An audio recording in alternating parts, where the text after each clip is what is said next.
today. So today the agenda is we'll have a short introduction on GANET, then instructions for this webinar. Then we'll go into the topic of the day, which is numerical methods for modeling and optimization of IC engines. We'll have a question and answer session for 15 minutes. Then we'll talk about sign up process with GANET Academy. See if there are more questions, obviously we'll take it offline. Then in the end, we'll discuss about the other courses which are happening today. So certification courses, I mentioned that we'll be having few more certification courses starting today. So these are the 4 certification courses which are starting today. The first one is the numerical methods for modeling and optimization of IC engines. This particular course is already available in self-paced online course at GANET Academy website. I'll also show you that part. Then this is the instructor session which is happening now for this particular course. Then we have IC Engine Combustion Performance Foundation program today evening 5 to 6:30 p.m. I'll also send you the details of that if you'd like to attend and see how good the program is and how well it is suitable for you. We also have vehicle dynamics for electric vehicles.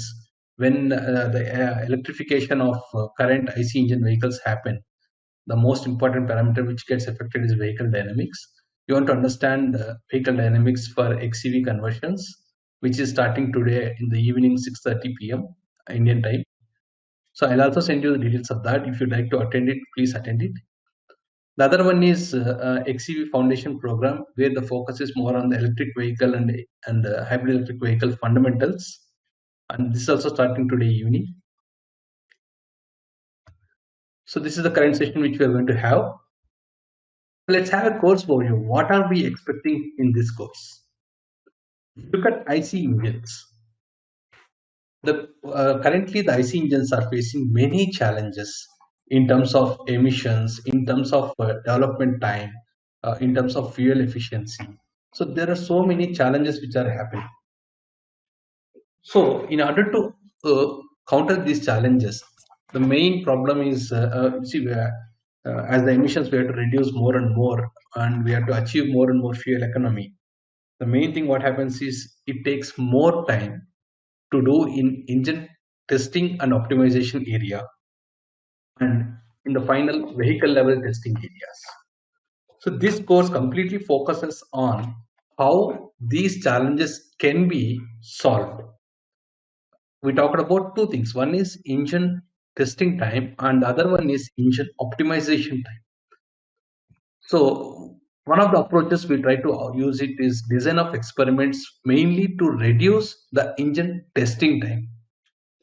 And we'll talk about multiple modeling approaches, how to reduce the engine optimization time.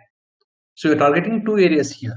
The first one is engine testing time and the second one is engine optimization time. Once we do engine testing and engine optimization at the different levels of engine development, we'll also go through different levels of engine development in this class today. So once we achieve at engine level, it's very easy to achieve at the vehicle level. So finally, in this course, what are you expecting to learn? So what is design of experiments and how to apply design of experiments to engine testing even without knowing the coding. So even if you don't know coding, it's not a problem. We are there to help you to mainly to solve these problems in a systematic way. Then how to identify right parameters of system and create right models. Then, so if you look at the first 2 things, they're mostly to theoretically understanding what. Now, if you look at the next part is hands-on experience in application of these topics which we already discussed. Okay, so you first few sessions will have more theory part, then we will have more hands-on experience part in application of these designs. In the course, we'll show you 1 or 2 designs, but again, we'll give you more assignments in terms of various other application of other designs, which will also help you to learn in a different way. Then finally, as I mentioned already, so we will be using CalG to achieve some of the solutions. So this is the course preview. Let me also go through the contents of the course. So for registration of the full course, please email to me or email directly to academy@granitesolutions.com, and we are surely help you a lot. So coming to the course today, this is a complete course structure. So we'll be having different lessons and topics. So if you look at the lesson today, we'll have the first lesson, which is performance calibration for IC engines as motivation and challenges of IC engine development. So later also we'll have second lesson, which is development cycles in engine development. Then emission regulations application. So normally if you look at, there is a change in emission regulations, and emission regulations vary with country to country. Okay, so how to understand those and apply to any particular engine. Say for example, you want to apply for a car, how to apply for a car. If you want to apply for a bus, how to apply for a bus. So this is how we try to do. We'll have a theory part, and we'll have some application part to so that we will apply it for any real applications, either car or bus, anything. Once we understand how to apply and derive targets, so you got targets what to achieve, right? Then we'll go to another theory part, which is introduction of design of experiments. So in this particular course of 25 hours, I would like to have 5 different design of experiments designs introduction. Then once we have the 5 designs introduction, then it's much easy to go in detail of each course, then apply it to the real engines. Okay, so the fifth lesson is application of design of experiments for testing. So as I mentioned, we'll be having application of 1 or 2 designs in the course, but you'll be having assignments which you can do it for other designs as well, and we'll validate your application. How did you do it? And then we'll help you there.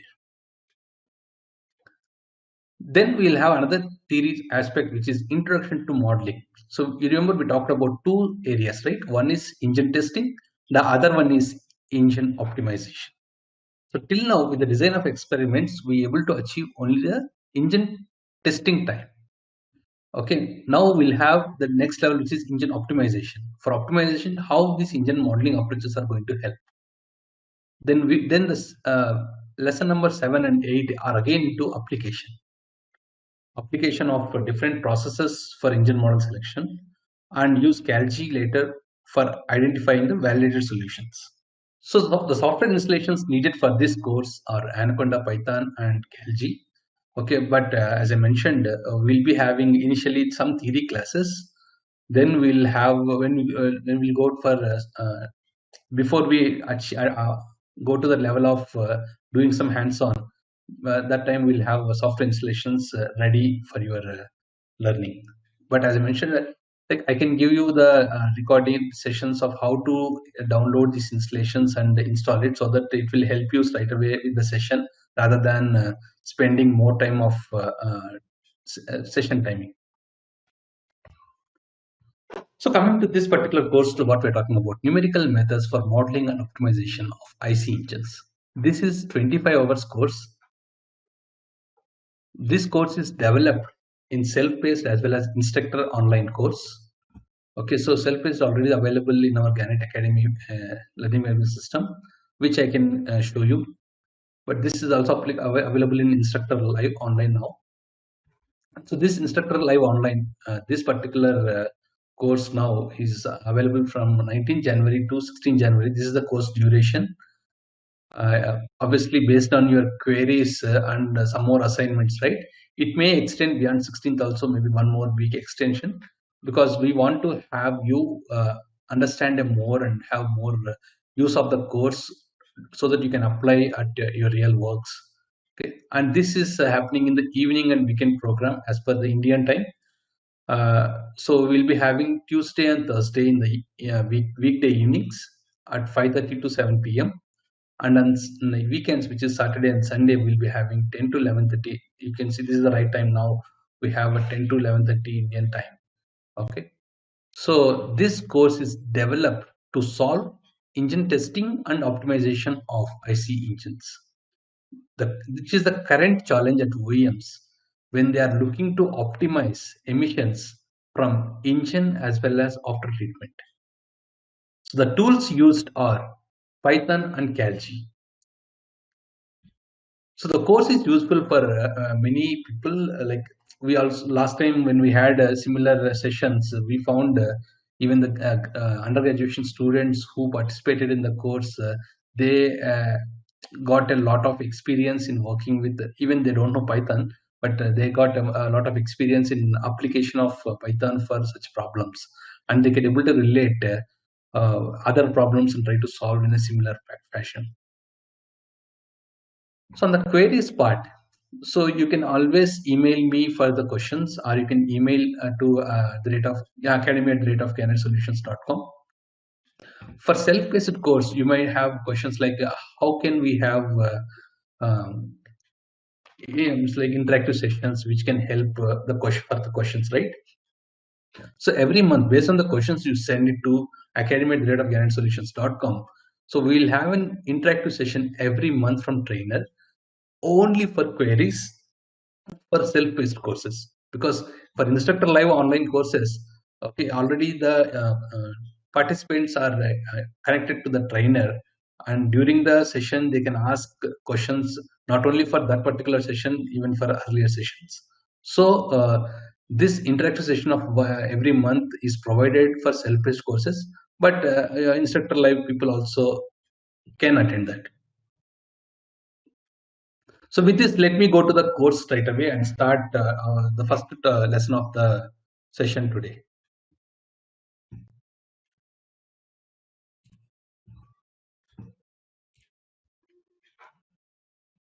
So today the lesson is Introduction to IC Engine Development and its Challenges.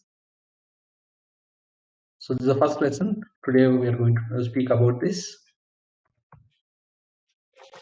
The main challenges in IC engine development are the technology challenges, changes which are needed based upon multiple factors we talk about. Then we also will go through the critical trade-offs to optimize. Okay, again, the critical trade-offs may differ with respect to engine, technology to technology. So here I'm taking a diesel engine, in fact, but as I said, this also can be applied for other engine technologies as well. So coming to the technology changes, main technology changes are focused towards achieving emissions. So emissions means again what? Okay, it's a broad classification. They say one word emissions, but what do this one word mean when you have to apply those and achieve those? So there are multiple emission pollutants. We'll also go in detail about what are the different pollutants, but here I'll just mention about the names of that. So carbon monoxide, hydrocarbons, nitrogen oxides, particulate matter, and particle number. These are the 5 pollutants majorly from automobiles. Okay, this normally we call as a regulated emissions, but there are many unregulated emissions which we can talk later. But these are the main focus. Whenever you see any news, they will see more emissions, right? It can be any of this or all of this. So carbon monoxide, hydrocarbons, nitrogen oxides, particulate matter, and particle number. The next challenge is achieving fuel efficiency. So fuel efficiency can be measured in terms of either kilometers per liter, miles per gallon, or CO2 norms. So it depends upon different geographies of the world, how do they measure it. But that's what they'll say, how much the fuel has provided for them based on the mileage. And the important factor is which is more focused for individual rather than for industry, because that is the engine response which is felt. It's a subjective, it's not objective, right? You can't you see, you can measure it, but can you say which engine response values are good? No.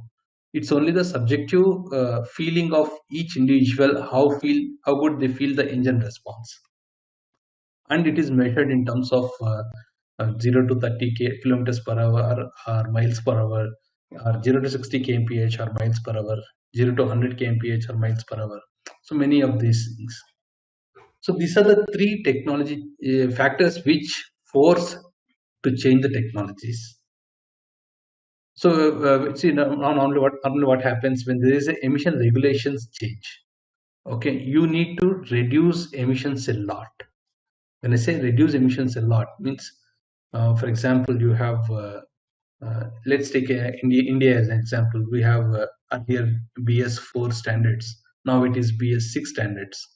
Okay, so I'll also have a slide on what are the level of emissions reduction between one regulation to another regulation. That will at least give you some objective point of view. Okay, how much reductions? For example, now you have some X amount of NOx coming in, and you have to reduce 50%. Now when you have to reduce 50%, you also will take more time to achieve that 50%. If you say all these five emissions which are there, CO, HC, NOx, PM, PN, all you have to reduce 50%. Now, achieving the same technology may not be possible at all sometimes. So with that, you need to force to change the technology to reduce those emissions to that levels. So fuel efficiency and engine response more are focused towards the uh, user point of view, but emissions is more into the regulations point of view. Let's look at the engine development stages for optimization. So we should based on these technology changes, there are different uh, measures to be taken to because the change in the regulations will obviously increase the engine testing time, optimization time, total development time. So now we'll have a look at what is the general. Again, this is very general engine development stages. So the first stage is always at engine and vehicle simulations. The second stage is engine testing at engine dyno. Then we have vehicle testing at chassis dyno, and the last one vehicle testing on road. So the first one is engine simulations.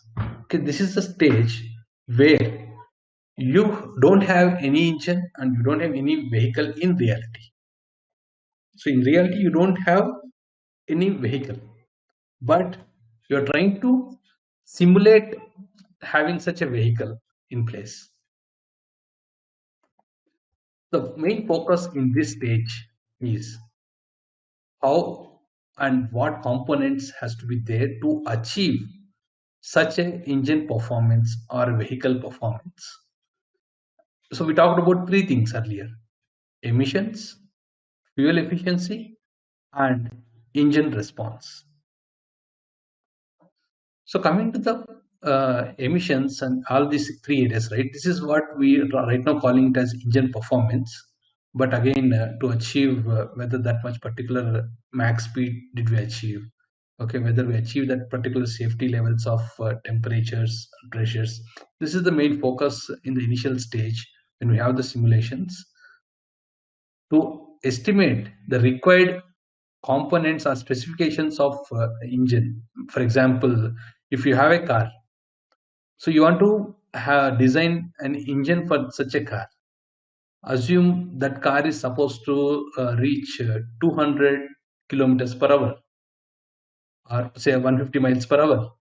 Now, for achieving 150 miles per hour, obviously that particular vehicle should have an engine which can achieve that much power for that particular vehicle, which carries that much weight. It has a lot of parameters, right? You can see the weight, speed, the maximum speed, and then how much time it takes for the maximum speed. So many things. So those are the kind of simulations which we do to understand the performance of engine to deliver that much power or to deliver that much torque.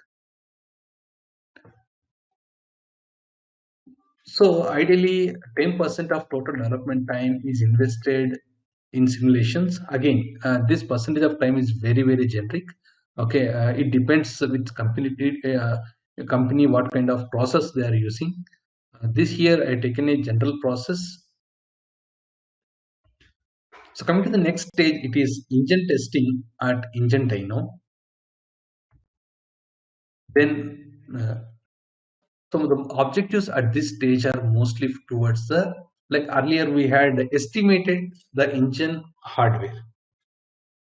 So we estimated the engine hardware. Now here we had built engine with estimated hardware, but we just need to validate and say yes, we achieved the required performance of say max power or max torque. Okay, so that is main focus here, to select the right hardware for achieving your performance requirements. So you may say, yeah, requirements is another stage of development and which comes before simulations. Yeah, I added requirements into the simulations because it's a iterative process of requirements and simulations, and finalize the requirements with simulation proofs, basically. So once the simulations are done, then you have multiple phases of development. So for example, we said we have to build the engine, right? So there will be some mechanical development in engine development. There will be some controls development in engine controlling development, and some electrical development for complete wiring and in the sensing uh, areas. Obviously, there will be some packaging for such a vehicle to see. You can't have a very big engine in a small vehicle, right? Okay, it should fit inside that vehicle. So you'll be having packaging. So many other aspects will be taken care. All those things come under we call it engine design and testing, right? So it's a iterative process. Okay, so we'll be having all those steps between this engine vehicle simulations and testing at dyno. Once we have all those parts done, then we'll have the engine which is built connected to the engine dyno and work on it.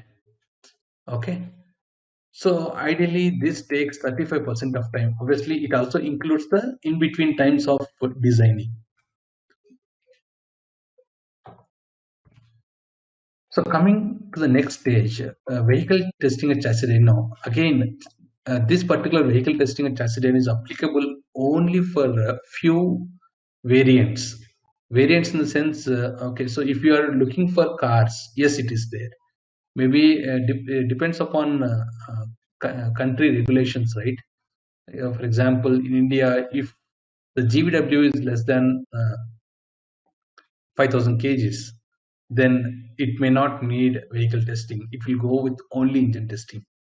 So it depends upon country to country how the norms vary and what kind of vehicles are allowed to do chassis dyno testing, and what kind of vehicles are allowed to skip chassis dyno and have only engine testing.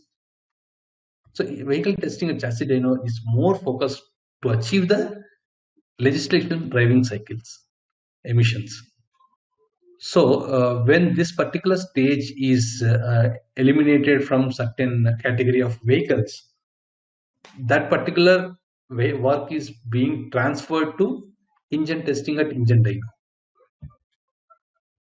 So when this happens, when this stage is eliminated, this 10% goes to this place itself. And finally, the vehicle testing on road is not going to skip anywhere, and it's going to take a lot of time. And the main focus is to achieve the drivability. Drivability again, it's again subjective totally, but it is again measured. See, if you're looking at the top speed, you will say top speed achieved. What is the maximum value? Then you'll say what is the acceleration engine response achieved, again in terms of 0 to 30 kmph, 0 to 60 kmph, or 0 to 100 kmph, or maximum acceleration time in short time, right? Maximum acceleration in short time. Then what is the fuel economy achieved? But we see the currently, if you look at new norms which had already in place, which are the real drive emissions.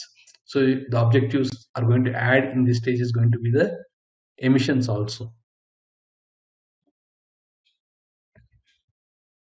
So the real engine is available at this point, and after this, more focus is towards the engines and basically on the real hardwares. The focus is less on the engine simulations. So I have a question here. Let me have a poll now. Yeah, so we already finished this part. So the question was more on vehicle testing, road testing into simulations. Obviously, that is going to be needed now for not only for India but for all other countries where the real drive emissions has been regulation. So you need to take the data from there, and also not only vehicle testing data from two simulations, you also need to do much more. As I talked about different conditions which can change the vehicle performance. Because if vehicle performance change means engine performance change. Engine performance change means emissions changed. So it was completely linked to each other to have the emissions.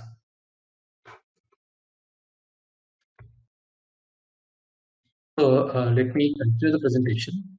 So you remember I told about how much percentage of each emissions has to be each emission pollutants has to be reduced. So here I'm just trying to give you an overview of one of the emission cycle targets for a type 1 test. For a type 1 test. So this is example of one of the emission cycle targets for a type 1 test. So if you look at this is again example of emission cycle, which is a transient emission cycle for a heavy duty applications, which are the buses and trucks. So here we talk about the engine transient cycle and the world harmonized transient cycle, which is the emission cycle, type 1 test emission cycle for bus in India.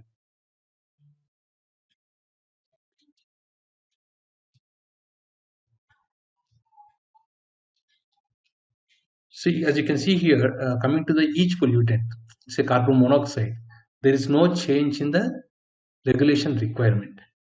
So earlier it was 4,000 milligrams per kilowatt hour, and later also it was 4,000 milligrams per kilowatt hour. Coming to the hydrocarbons. So earlier it was 550 milligrams per kilowatt hour for a BS4 standards. When now the same engine has to pass BS6, it has to achieve 71% reduction of hydrocarbons. So coming to the methane, CH4, this is applicable only for CNG fuel vehicles. Okay, so there when we have BS4 standards, which is 1100 milligrams per kilowatt hour, now it was 500 kilowatt hour, which means 55% you have to reduce the methane emissions. Like how we have for PM emissions for diesel, it's a methane emissions for CNG. Then we have NOx emissions. NOx emissions is always the tough challenge to do because of this deep reduction ratios required. So for a BS4 cycle, which is a ETC cycle, we have 3500 milligrams per kilowatt hour. And for when you go to BS6, it's like 90% reduction. Okay, now already you see we have already one engine which is already satisfying the BS4 norms. Now it has to reduce 90% of NOx and 71% of HC and 67% of PM. Can we have the same technology and achieve that? Yeah, if we are achieving that with the same technology, that means it's too much technology for BS4. Okay, so normally with respect to cost and technology, right? When you optimize it for cost and technology wise for achieving certain standards, when you're achieving with the same engine BS6, means it's a high technology for old engine. So this is the driving factor mainly to achieve each of these emissions so that we can go for next level emission regulations. Now the focus is towards reduction of emissions here, not only one pollutant, all the pollutants. So in the next section, when we said we'll do one application of engine emission norms to particular engine or particular vehicle, right? There we'll have a exercise of almost 2 hours to focus only on how to achieve the targets. I'll also mention that time what are the deterioration factor means, how does you should apply it. Okay, so here I just given only the overview slide to explain you how does emission targets look like, and how we can do that part, and in detail we will talk in the next sessions. If you look at here the current situation, right, the optimization point selection. So here if you look at the plot what I mentioned in the right, it here has the WHSC and WHTC cycle points for a heavy duty bus. Okay, on the x-axis what you are seeing here, x-axis what you're seeing here is the engine speed, and on the y-axis what you're seeing is the engine torque. For an engine which has say ideal speed of 600 rpm to max speed of say 3750 rpm or 3800 rpm, and the maximum torque of 450 newton meter. So this is the operating range of this particular engine. Okay, as it is 3800 rpm, this is a diesel engine for a bus. Okay, when you have to when this is applied, this is what you get. These are the cycle points of that particular engine when it is run in emission legislation cycles. This is a percentage of time. So this is a percentage of time contribution. So for example, each cycle is 30 minutes. Okay, each emission legislation cycle is 30 minutes. So out of 30 minutes, we have 2 cycles here, which is WHSC and WHTC. So earlier there are different cycles for different areas of the world. Now many countries have adopted world harmonized norms for test cycles especially. Okay, so the world harmonized steady state cycle and world harmonized transient cycle. These two are the cycles applicable for this particular engine when it is used in a bus. Okay, so when this particular engine run those emission cycles, so let me talk about first one, steady state cycle, WHSC. 15% of time of 30 minutes works at ideal point, which is 600 rpm and 0. So we'll also see in the next sessions, some people might have you already know about what is ideal speed, low ideal speed, high ideal speed, many terms. So we'll slowly have some introduction part for other students. See, whenever any student feel like, yeah, he was poor in that area, you can just email me about where are you exactly, where do you need improvement. Obviously I will provide you the recommendations and the materials which can help you to understand and then become better in the next class. Okay, so don't worry on that part. We are there to cover you for any of your requirements of learning. Okay, so 15% of 30 minutes of time means how much? 15% of 30 minutes time, it's a 4.5 minutes. So 4.5 minutes that particular engine is running at this particular point. Similarly, 5% at this particular point, 5% here, 5% here, 8% here, 9%, 10, 10, 10. Again here, 5, 5, 5, 8. If you include all together, it becomes 100%.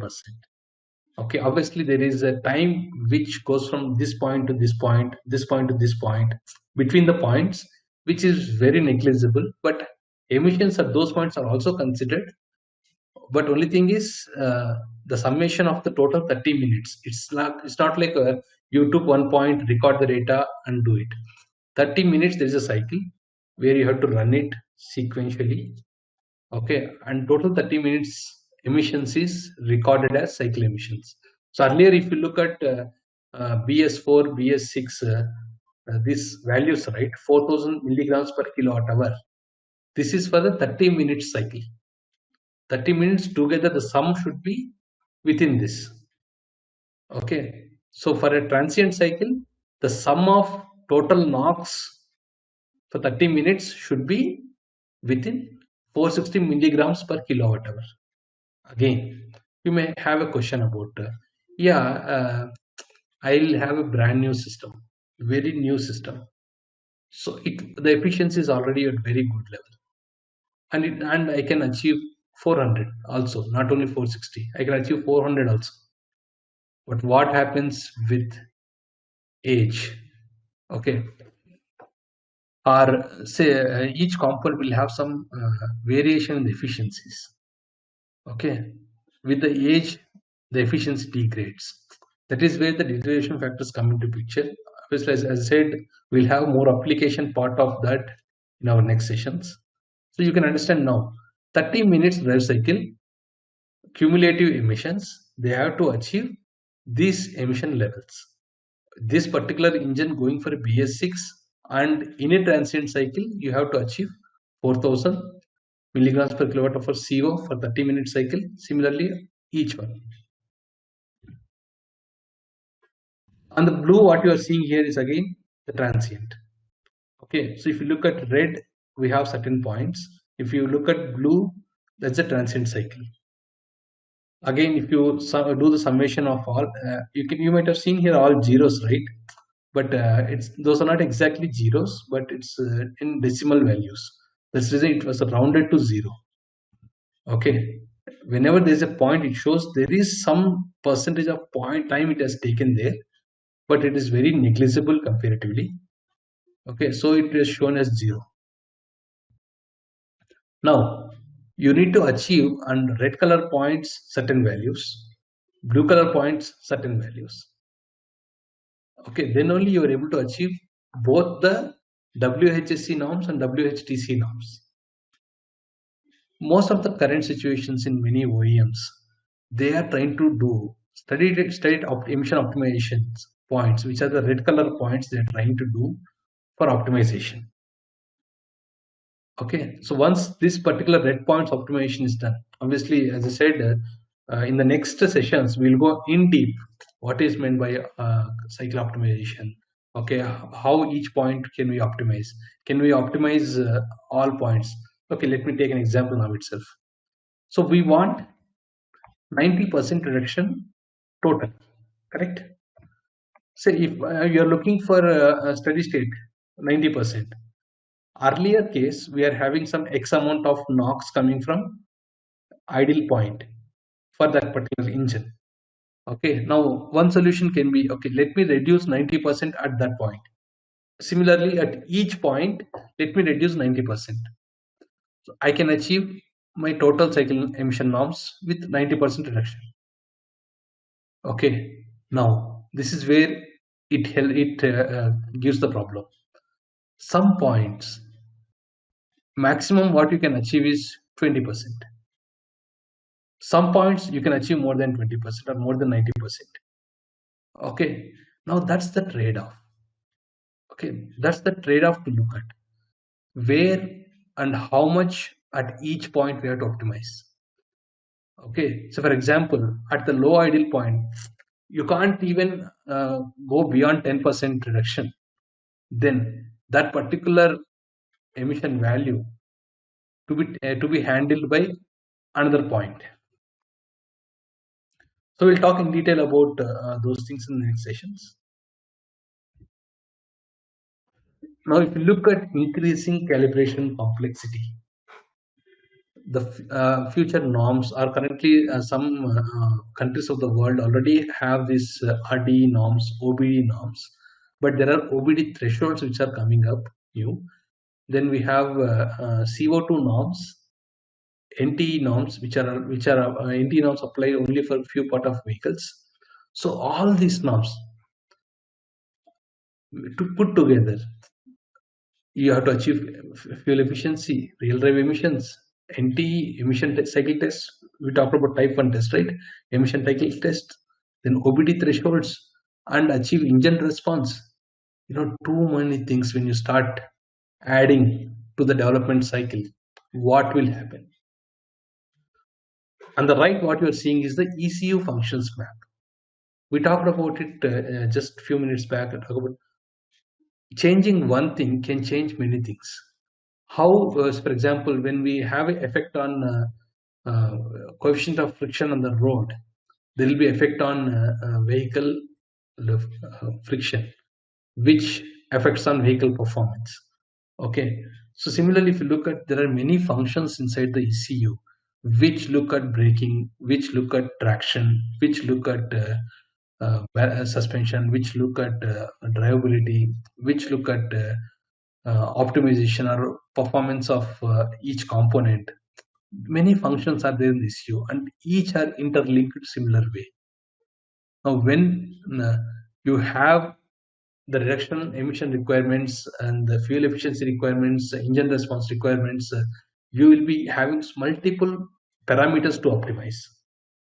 Okay, so as many ECU functions are interlinked with each other, changing one thing will affect other thing in sometimes in a positive way, sometimes in a negative way. So that's a trade-off to look at how to optimize things in a better way, so that we have to achieve all the increased calibration complexity requirements in terms of real drive emissions, emission cycle test, OBD thresholds, NTE, CO2. These five are most focused towards the regulations. Engine response and fuel efficiency are focused towards the customers. So this is what the situation it was made worse. So advanced emission regulations, including real drive emissions, NTE and OBD threshold norms, which demanded, earlier you saw very few points we take, and then red color points, steady state points, take it and optimize it. Now with these real drive emissions, NTE and OBD thresholds, you need to optimize the whole engine operating zone. Okay, so what will happen if you have to operate the whole, optimize the whole engine operating zone? I'll come to that point later. Okay, so the current method will push the engine testing time a lot. Okay, so it also needs more iterations, reworks happen to achieve that many emissions. Okay, that many thresholds and different failure conditions, which is going to have increased product development time. Okay, then when OEMs wanted to launch the vehicle quickly, they have to compromise on the fuel economy and drivability. Obviously, they can't compromise on emissions, because unless the emissions are met, they can't able to launch the vehicle. So compromise on emissions are like they have to reduce the emissions. Basically, they have a bad effect on drivability and fuel economy. So what happened with these conditions which became worse? There is an exponential increase in engine testing and optimization time. You remember we focused about two areas. One is engine testing and optimization time. At this particular engine testing at engine dyno, because this is going to have more engine time and more after treatment testing time and optimization time, which is becoming more critical for development cycle direction. So in the next sessions, we'll also talk about why there is an exponential increase. Okay, because we are talking about real drive and other emission regulations, but why there is a exponential increase, and how are we going to solve that exponential increase problem? So we'll talk about those things in the next sessions. Then the changes made to achieve emissions at this particular stage can alter the best engine operating points. So the changes made to achieve drivability and fuel economy at this particular stage also will alter best engine operating points. Okay, so if you remember, one participant asked the question about vehicle testing to simulations, right? To solve all these problems, we are taking that approach of how can we take engine testing and optimization from this stage. Like you can't take completely all the time, but out of 35%, can we move 20% to simulations. Similarly, out of 10% of vehicle testing, can we move 5% to simulations? Out of vehicle testing on road, which is 45%, can we move 25% to simulations? So if you remove all the way in that way, 25 plus 5, 30, 30 plus 20 or 15, 45. So simulations become more than 50% time, which really helps to reduce the total development time. Okay. So in the next sessions, obviously, we'll talk about how are we going to do mostly on the engine testing at engine dyno level and how to reduce it. As we are talking, we will talk about commercial vehicles exercises. We need to club 35 plus 10% as a area, and how to reduce the 35 plus 10. This is 45% time. So I'll be open for questions now. So please let me know if you have any questions. So here I would like to break the session for today on the technical point of view for this course, which is numerical methods for modeling and optimization of IC engines. Okay, so now I'll have a overview of how what is the different sign up process for Gannett Academy, and what are the multiple courses which are coming up. Okay, so in the next session we'll pick up the technical point, because today we talked about the challenges of IC engine and testing and in the development stages. Okay, so we'll pick up the technical topic from there itself.